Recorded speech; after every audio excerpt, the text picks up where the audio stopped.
All right. What's up, everybody? This is While You're Up, episode 4.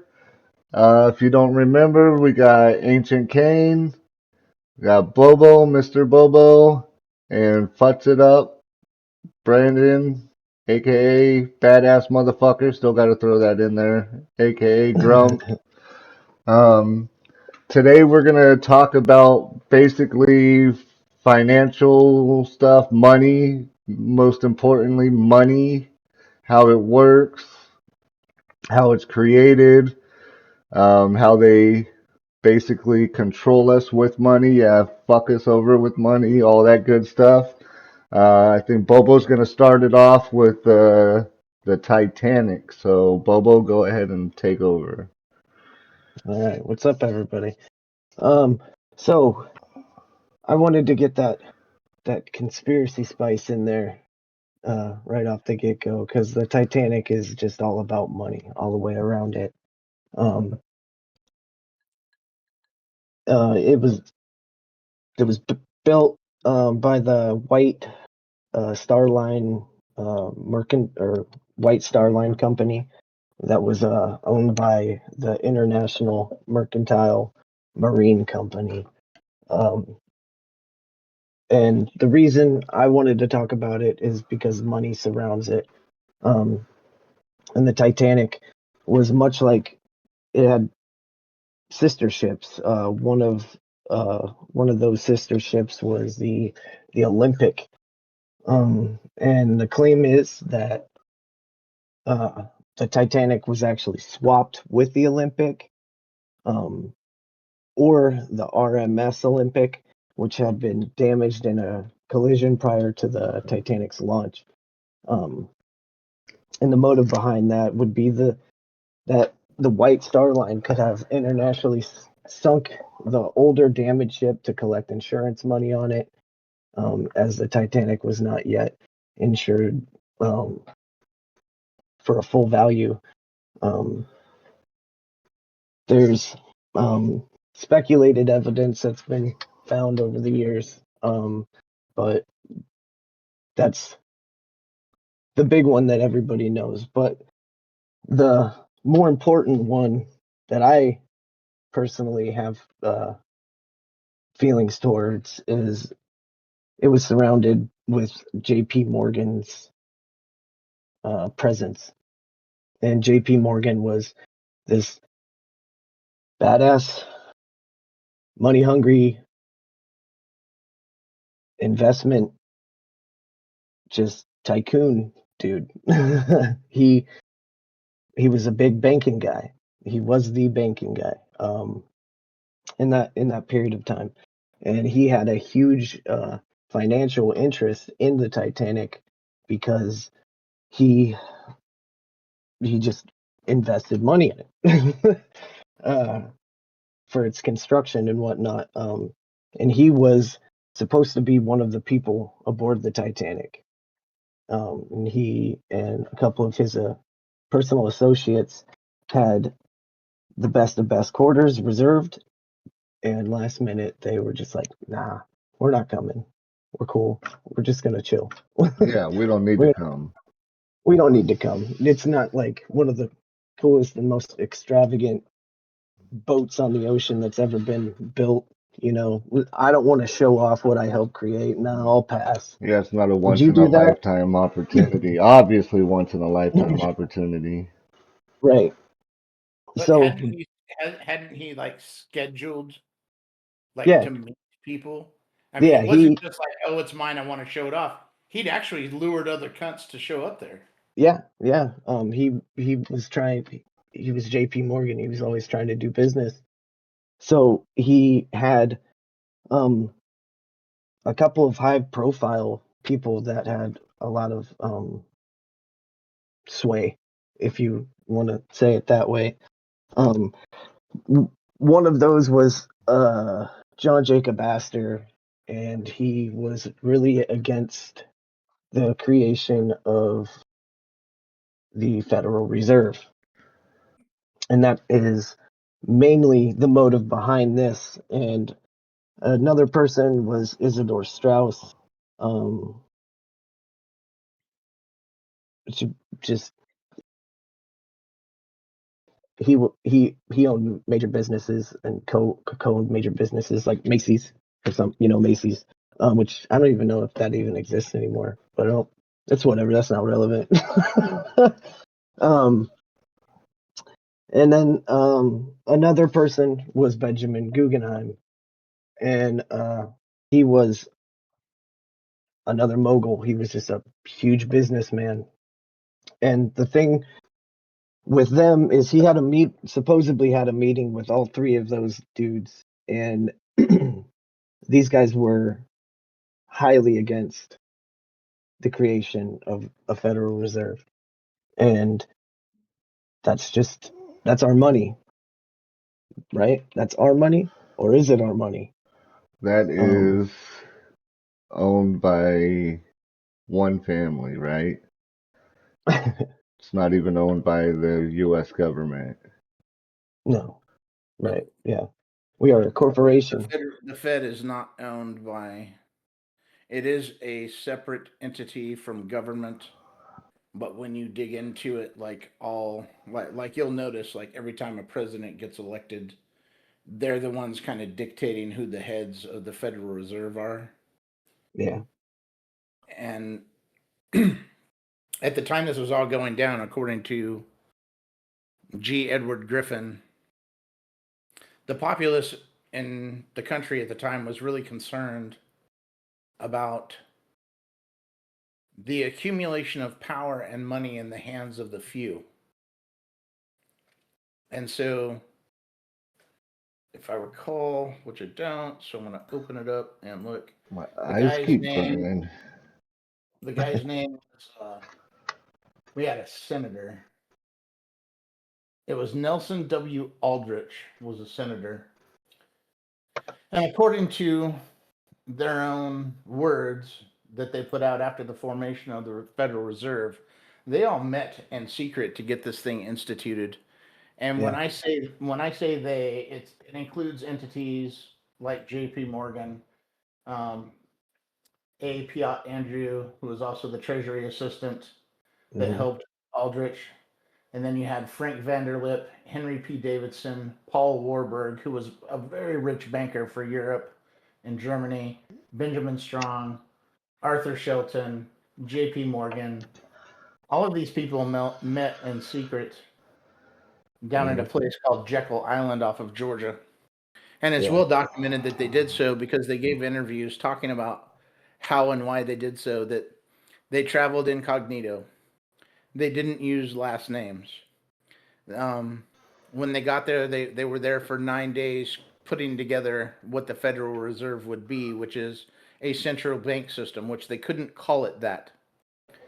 Right. The reason they had to do it in secret is because people would have been highly alarmed to learn that the people writing the legislation for the current, the new banking system were the old banking people. So it's kind of like finding out that the people you don't want to control shit now are the ones writing the new legislation, going forward. So they had to do all that in secret.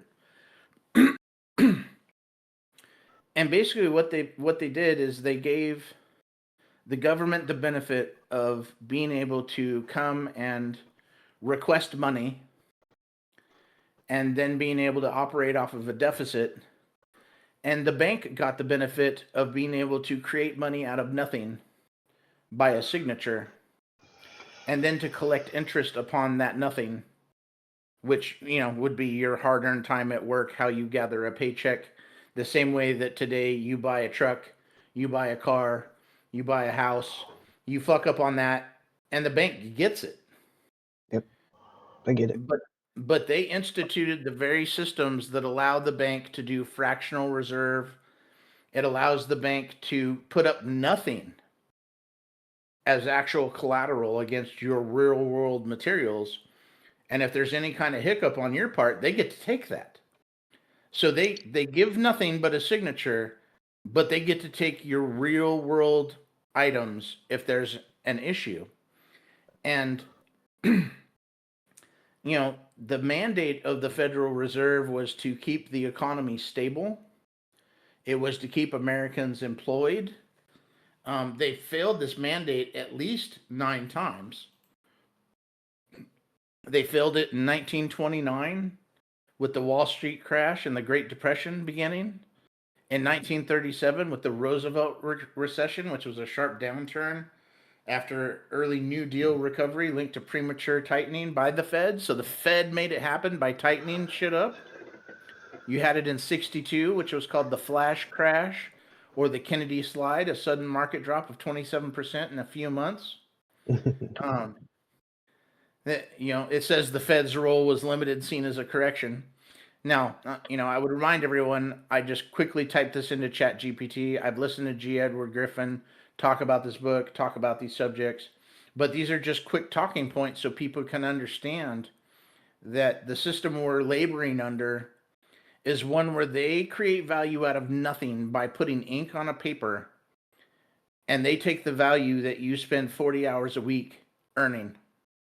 And if you make a mistake, they steal actual real assets.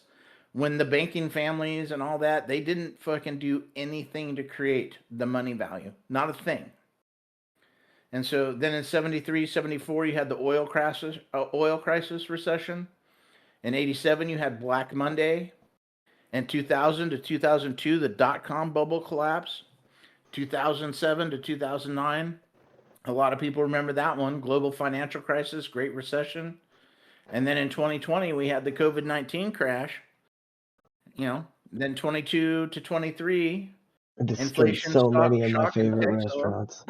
Yeah, so this institution has not been meeting its mandate. It should, how many times do you let someone who's responsible for the economic welfare of your country fuck up before you get rid of it? And my answer to that is as many times as they want to, if they're giving you something you want, which is unparalleled access to fake money, because they took it off the gold standard in 73 under Nixon. And they've, I do want to elaborate though that with these crashes, there is like good news with them. I know it sucks if you already invested and had your money in and it crashed and you lost all your money, but it is a great time to buy when these crashes happen.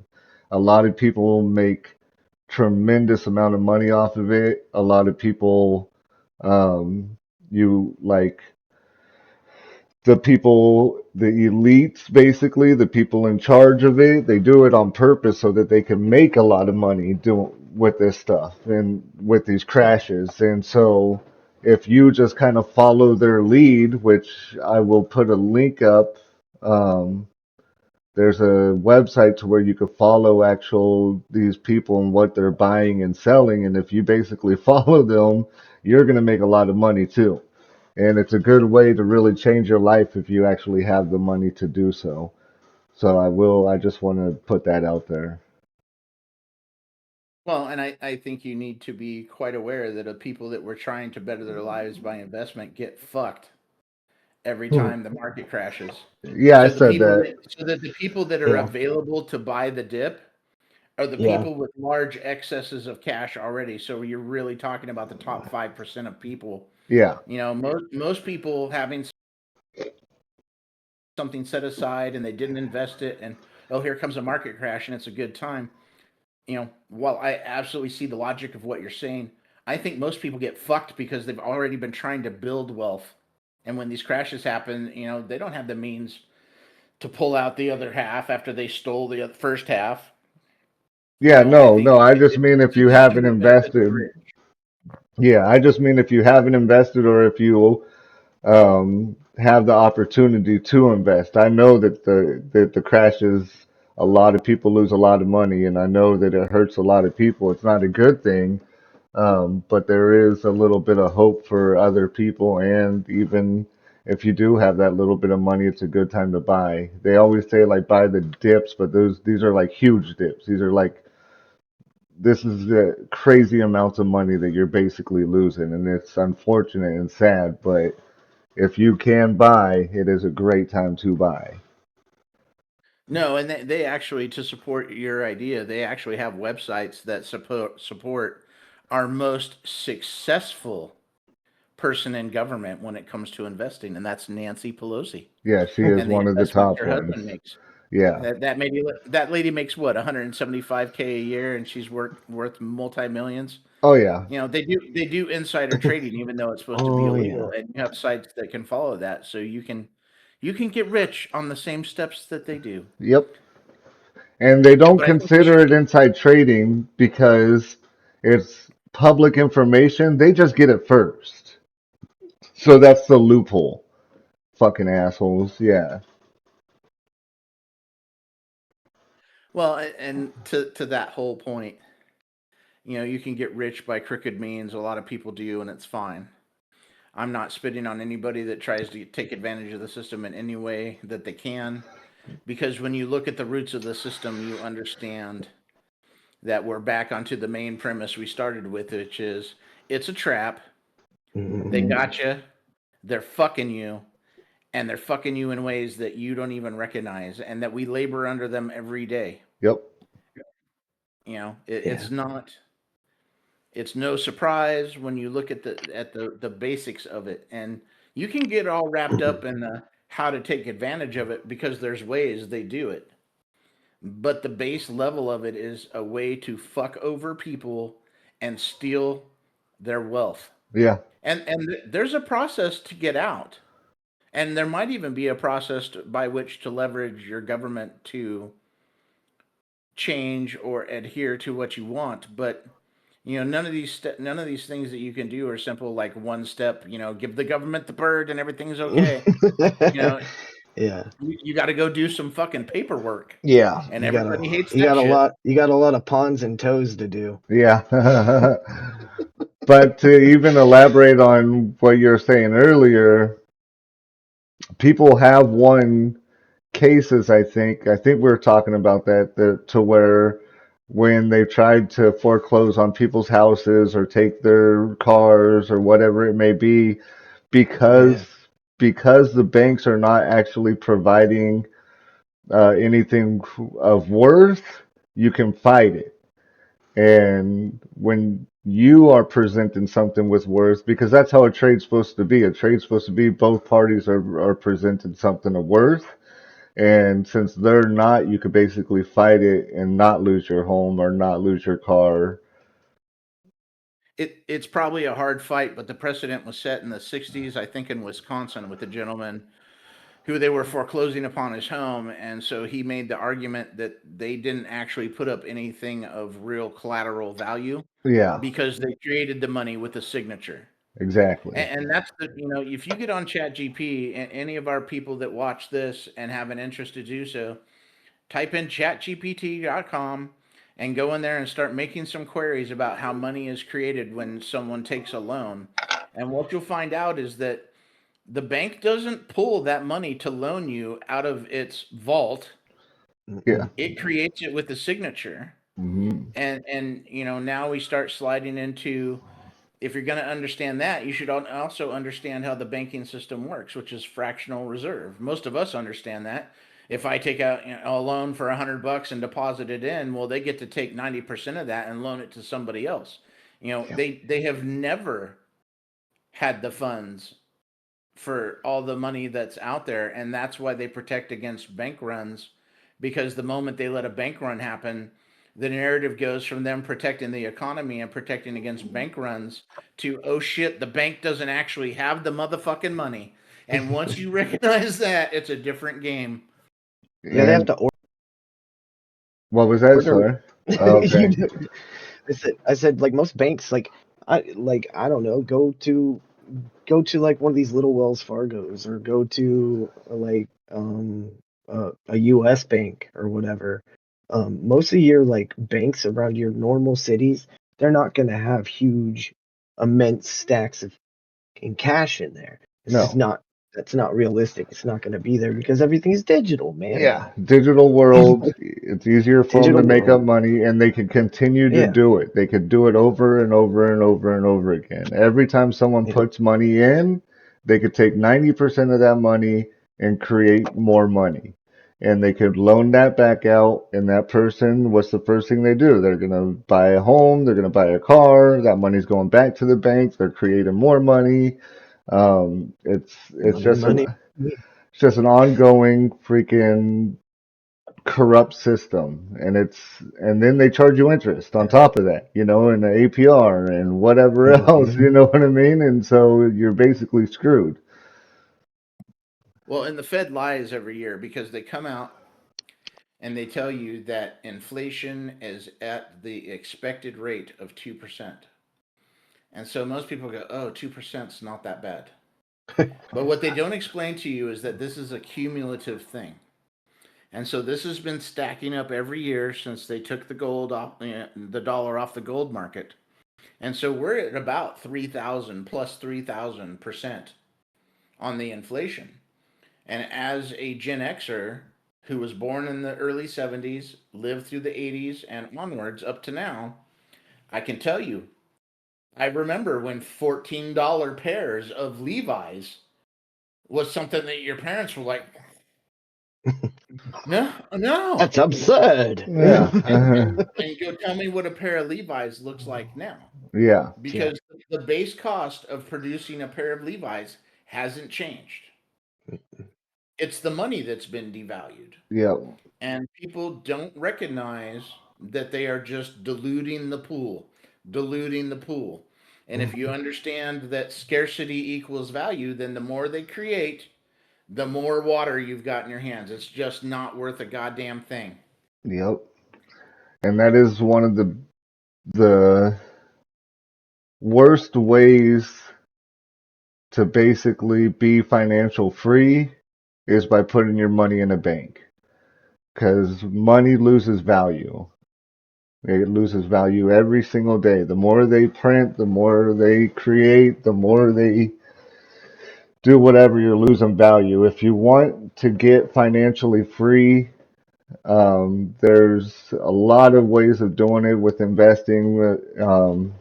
The problem is, yes, the stock market crashes, but one thing that you can do is go into life insurance.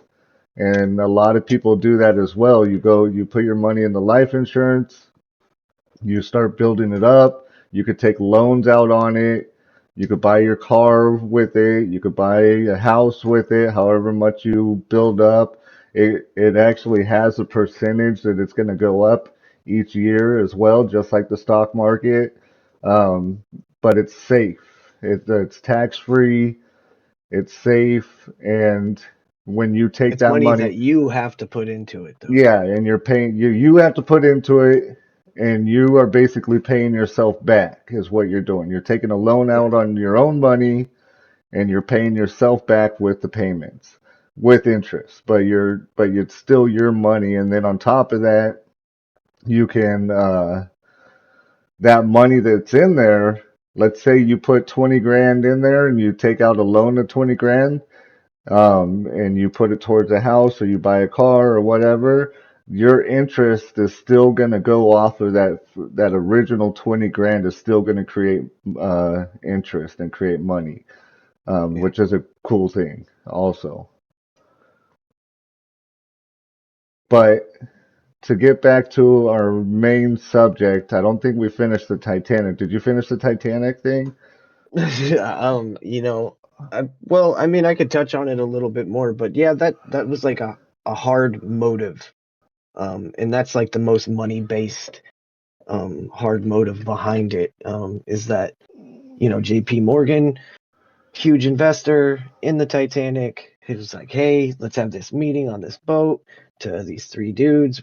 We already said their names earlier, but it was Isidore Strauss, Benjamin Guggenheim, and some other dude I said earlier. I don't know.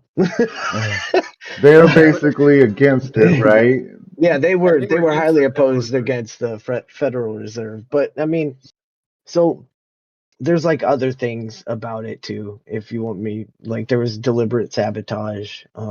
They said that there were repairs that needed to be done or things needed to be completed before it left, and they just let it leave anyway.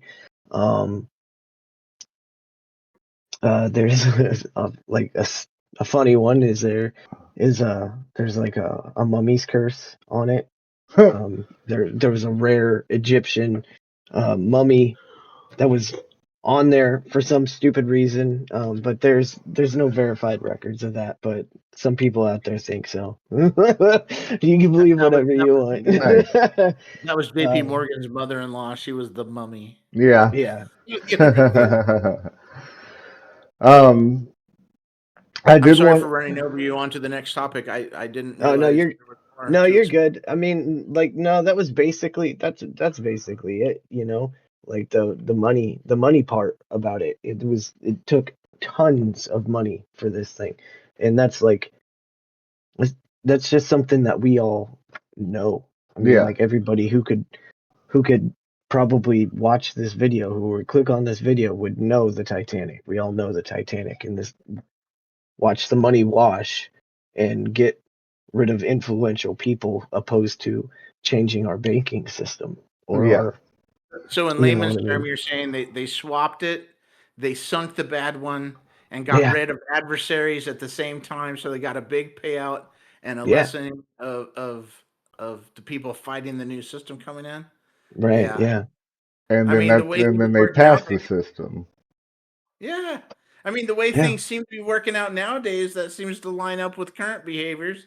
Fucking 2 or 3 birds in one stone. Fuck yeah, let's Yeah. take that, Absolutely. bitch. Yeah.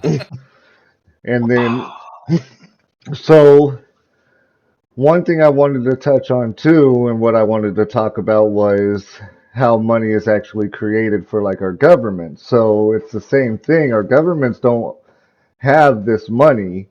You know, when we're in debt trillions of dollars, how they get in debt is basically either borrowing money from what another country or they're borrowing money from the Federal Reserve. And the reason they have to borrow it from the Federal Reserve is because our country does not own the Federal Reserve. It's Yeah. a That's it's correct. a it's a it's the same people who own the banks, right? It's the same people own the banks. They create bonds, which you might Hmm. as well understand as an IOU. Yeah, Yeah. the So they bonds. create IOUs, they buy the bonds with the promise that they'll pay them back. And it's a Yeah, forward moving debt system. yeah. So Hmm. and then the bonds are basically This created rolls. from us, supposedly. So that's one of the Hmm. conspiracies is they're created from us and our social security numbers. So they put up us as collateral basically. And Yeah, because we all have a value, and yeah, that can go up with achievements in life if you look at it that way. yeah, It does. You can actually take your social security number, look at the number that's on there, and you can do searches and you can link it to particular banks in particular parts of the nation. And I've done this in the past. You can go and look at certain investment firms and people that holds bonds, and you can actually. I don't know if they've shut it all down since the 4 years ago I was looking at it, but I was able to type in my social security number and see bonds they held for me. They held for me when I got my GED. They held for me when I joined the military. Anytime you make any achievement in society, they throw like another 5 grand into these bonds they hold in your name, and then they're accumulating interest off of this. This kind of falls into what you would call the Sesta Vi conspiracy, which is a whole nother fucking story, a whole nother episode. But the argument is that through your birth certificates, you are leveraged as property. As property, they invest in your value every time you make an achievement in society. They hold an account in your name that you cannot achieve except through certain steps, and that they sweep the interest off of the top of these accounts to build their own accounts. And like I said, it's deep enough and long enough. It would probably require 2 goddamn episodes just to touch on all the topics topically, just on the top. Tippity top. But this all uh, leans itself into the same thing. And it's that money is a farce. You're a slave. You're working for nothing. And if you fuck up, they take real world value from you. They take your car, they take your house, they take the shirt off your back. And these cunts that do it never put anything real up for collateral. yeah. They're thieves. They're And scammers. so, They're pirates. yeah, and so they take these bonds, they take it to the Federal Reserve. They say, I want $10 billion for $10 billion worth of bonds. They take that $10 billion, they put it in the bank. The bank makes $9 billion out of thin air, loans that out Mhm. as well. Like, that's their whole point. They just keep creating all this money and then they charge interest on it. So we're supposed to have to pay this back. Or, And you hear the legislators talking about it, that our payments on the interest alone are reaching critical mass. So it's not like this is some kind of conspiracy out of the dark. You can hear lawmakers talking about the fact that the interest they have to pay on these bonds, these loans, is reaching critical mass. And it's an indicator to you that these are not just conspiracy theories. This is actually how the system's set up. and And they it's just don't want you to know. Yeah. because it's another way that they freaking control us. It's another way that we are stuck in this system. And the money system is the biggest one, you know? They basically get us everywhere. They fuck us everywhere, but the money system is what everybody needs to survive. And Shane Kane has a very good point on how it is to survive. He believes that it's not just money that we worship, but it's freedom that we desire, basically. And that's how we get our freedom is through money. Um, I'll let him elaborate more on that, but I just wanted to say that if you are looking to get out of the system, you have to play their game. You have to understand how money works. You have to understand how investing works. I say do your research on it, invest your money, put it somewhere to where it's safe, like in life insurance, like I was talking about, where it can create more money and your money will work for you and you could be your own banker and you don't have to get loans from the bank. You just take the loans out for yourself, um, tax free. I would look into that if that's how if you guys really want to get away from this system, you know, and that's one of the best ways that I know of to get out of the system.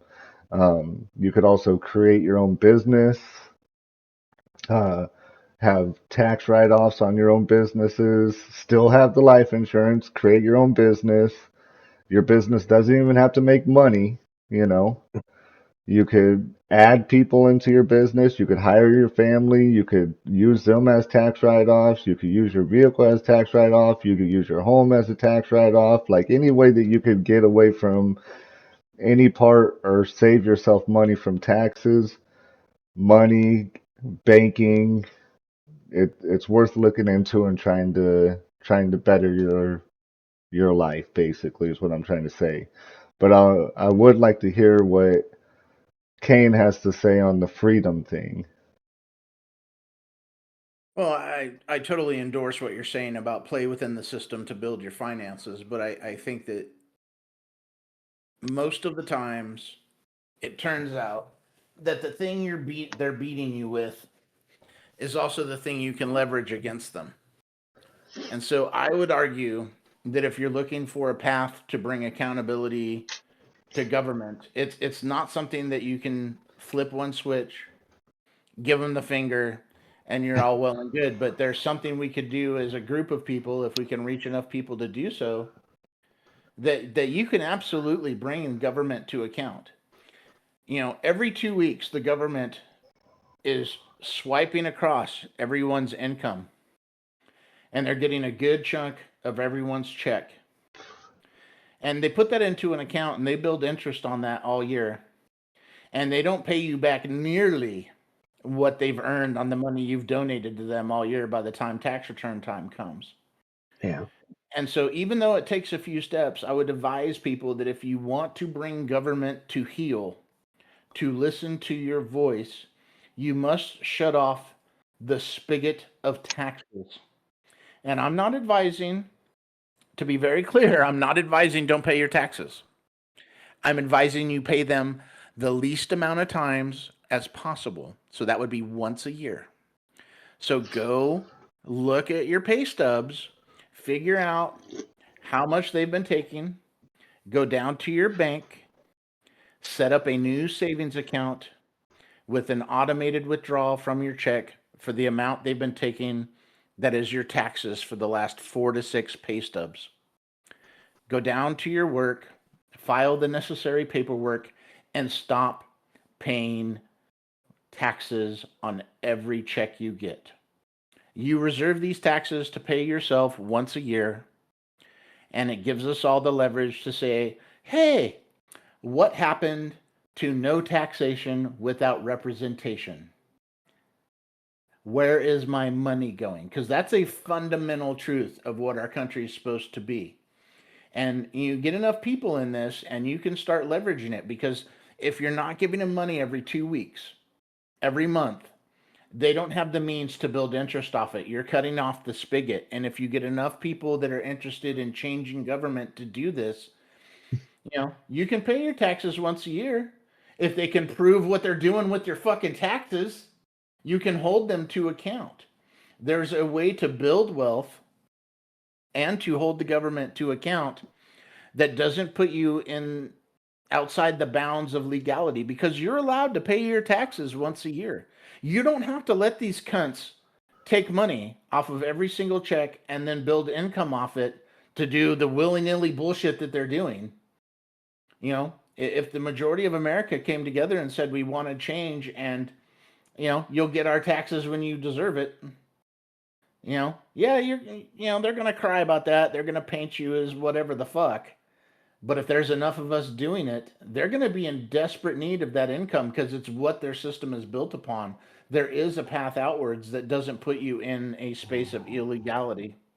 Minimally, like, it would downsize them, and they would need less money. You know what I mean? And you have to be cognizant of the fact that if they can create money with a signature, the fair argument is, what's to stop them from just going, oh, well, we know these cunts are going to pay, so here's some more bonds. Yeah. Yeah. There is still that possibility. But if you want to apply pressure to your government, the way to do it is to take money from them. These bastards don't care about anything but what they're taking from you, which is money. Yeah. And that's my thoughts on those, how to leverage the system. I agree with you about build wealth. I think if people do this with their income tax and don't let them just, imagine the wealth they build off of the income tax they take from you every 2 weeks. Oh, yeah. And through a 12-month period, how much do you think they're building off of your donations every single month? And then consider what they actually give you back at tax return time, if they don't have the audacity to say that you owe them after loaning them all this, interest building money all year. Yeah, exactly. I mean, I pay the most I can in taxes, and I have been the last couple of years I've had to pay in taxes, which is ridiculous. Yeah, it's crazy. Yeah. Yeah, it's crazy. Finger me if I'm wrong, but I'm just playing. Well, I want to provide people something to do, not just like, woe is me, look how bad you're fucked, they got you in the web. We have to present something that is a pathway to making a change, and something that doesn't immediately put people in danger. Because if you're presenting things that people can immediately go, oh, I'm not going to jail for fucking look at these crackheads, these straight crackheads. No, I'm not listening to anything they got to say. And so you've got to present something that makes sense, that stays within the legal pathways. You're allowed to do it, and you can still leverage. Talk to your family, talk to your friends, get many, many people to do it. Oh, yeah. They did get Wesley Snipes, though. Yeah. But they didn't get him. Yeah. But if you take that money, or if you take that money and you put it into something that does create interest, you can actually make money off of the money that goes into the taxes, and then you pay back the taxes, and you keep the interest. You could still do that as well. You could still have your money make you money. That's all I'm trying to say is there's ways of doing it, and if you guys want more information about that, Let us know. I'll look up more. Yeah, comment in the comments. I'll look up more Yeah. about it. I'll try to teach you guys as much as I know. I've read books about it. There's two books that I highly recommend. One is called Rich Dad Poor Dad. And then the other one, I forgot the name. I will get it though, and I'll either link it. Sorry, I'm squeaking. I'll either link it or I'll remember in a minute and just say it, but one or the other.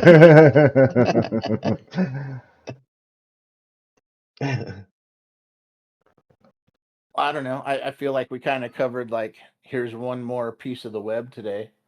How it Yeah. started, how it got here, the fact that the Federal Reserve is not keeping the economy stable. And It is it's, not making sure people are employed. It has not met its mandate. Why haven't they abolished it?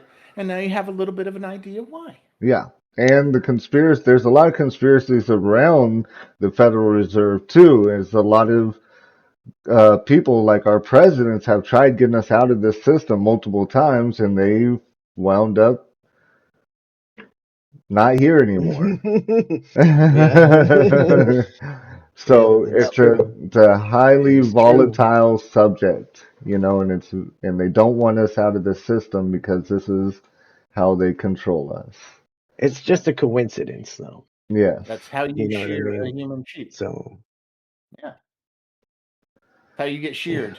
Yep. Everybody say meh. Yeah.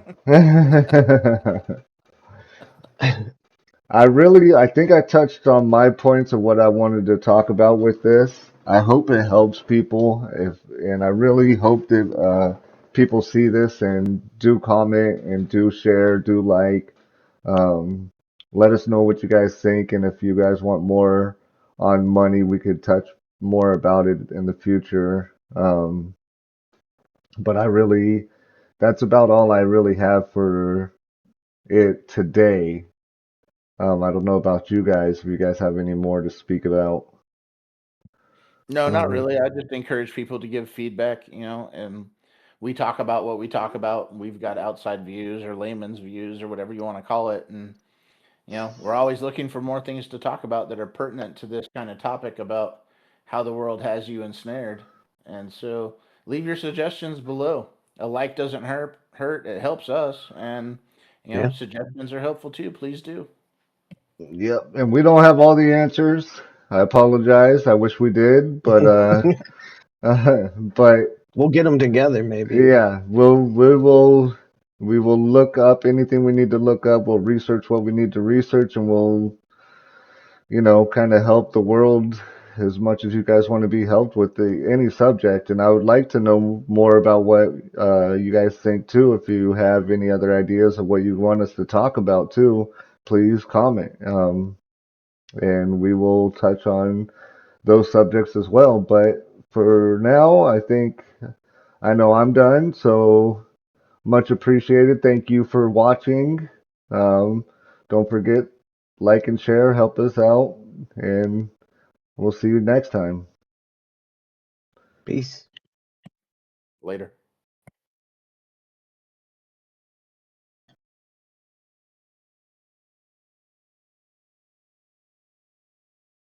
If I could get this to work. I'm just sitting.